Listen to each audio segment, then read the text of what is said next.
Saudara, kita ke informasi lain. Presiden Jokowi angkat bicara soal pengawas proyek IKN Nusantara yang menggunakan bule atau tenaga kerja asing. Presiden Jokowi mengaku tidak mempermasalahkan jika pengawas proyek IKN Nusantara adalah orang asing. Menurut Jokowi, hal ini dilakukan untuk memastikan pembangunan IKN berkualitas.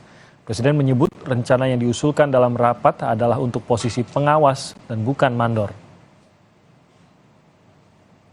Mandor apa? Mandor. Pengawas Pak, pengawas untuk pembangunan. Beda loh ya mandor sama pengawas. Pak, Ya memang sudah diusulkan dalam rapat. Ya kalau hanya 1-2 untuk untuk urusan kualitas barang nanti yang dihasilkan. Nanti kalau jelek gimana kualitasnya? Tapi kalau hanya 1-2 yang bisa mengarahkan, yang bisa mengontrol, mengawasi sehingga kualitasnya menjadi kualitas yang baik, kenapa tidak?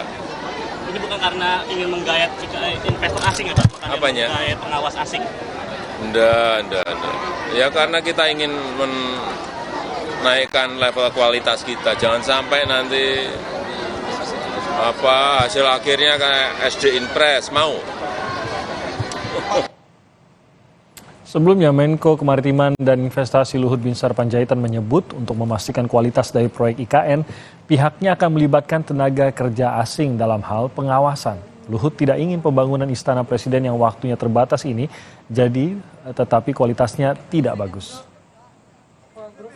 Ini sudah yang kami lakukan IKN, dan saya sudah pergi ke sana 2 kali dan sudah melihat ini, dan kemarin di Singapura kita jualan mengenai ini dan mereka sangat antusias dan semua masuk, dan kita berharap 17, bukan berharap, harus 17 Agustus tahun depan kita bisa acara di sana.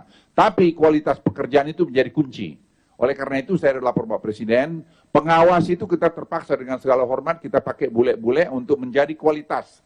Jadi jangan nanti Istana Presiden itu jadi tapi kualitasnya tidak bagus.